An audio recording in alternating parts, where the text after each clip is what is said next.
Soon and very soon, all of Iran's defense companies will be destroyed. Our response? We will keep pressing. We will keep pushing, keep advancing. No quarter, no mercy for our enemies. With the Strait of Hormuz under constant attack from Iranian missiles and drones, it became too dangerous for commercial ships to pass. To fix this and reopen the route, the U.S. Navy sent a full fleet of aircraft carriers and cruisers to the area. The ships moved at full speed toward the strait. On every vessel, combat preparations were already underway. Fighter jets launched from the carriers and took up patrol positions in the sky. All missile systems across the fleet were checked and confirmed ready. Vertical launch systems were tested, targeting radars activated, and fire control systems brought online. Helicopters stayed in the air above the fleet, flying continuous patrols and watching for incoming Iranian Shahid drones that had been attacking ships and tankers for days.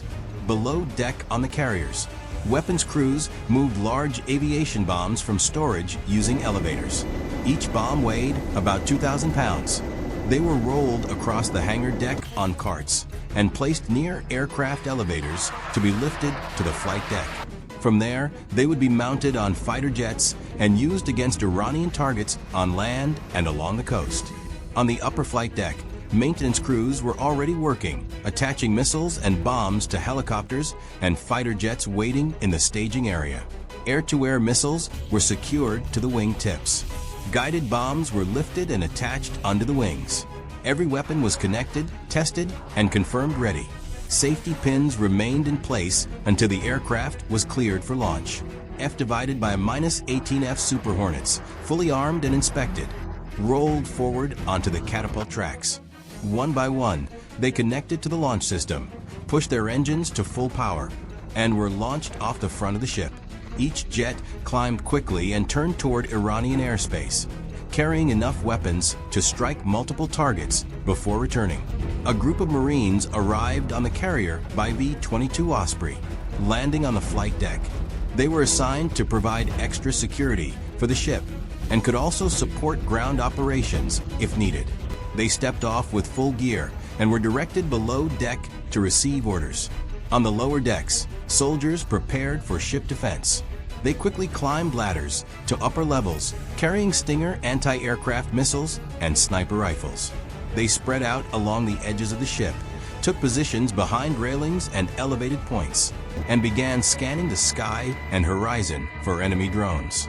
Stinger teams lifted their launchers, powered on their systems, and aimed outward, covering all directions. At the same time, in another section, a crew loaded ammunition belts into the Phalanx CIWS system, a fast, automatic gun designed to destroy incoming missiles and drones at close range. The ammo drum was filled, the system powered on, and the radar-guided gun began scanning automatically. It was now active and ready to fire at any threat that passed the outer defenses. On the upper deck, two soldiers stood behind a mounted heavy machine gun. They loaded ammunition, prepared the weapon, and fired a short test burst over the water. The gun worked smoothly. They fired again to confirm it was fully ready. Nearby, an escort cruiser sailed alongside the carrier, holding formation. Its weapons were fully active. Tomahawk cruise missiles ready for long-range strikes, anti-air missiles on standby, and radar systems scanning continuously. Its role was to protect the carrier and deliver firepower when needed. On the cruiser's deck, Marines boarded MH-60 Seahawk helicopters. Their mission was to create an outer security zone around the ship, monitoring the sea and air at a distance. The helicopters took off with gunners ready and flew wide patrol patterns around the ship, watching for boats, drones, or any possible threats. The fleet was fully armed, fully staffed, and moving quickly toward the Strait of Hormuz.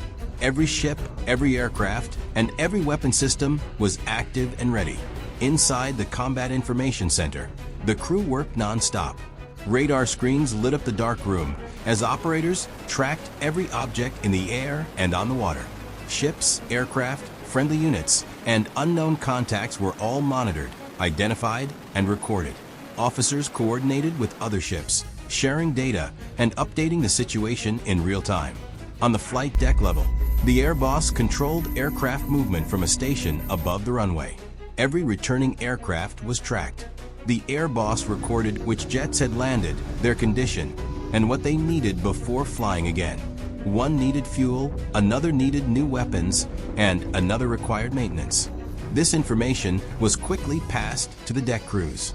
Below deck, the work supporting all of this never stopped.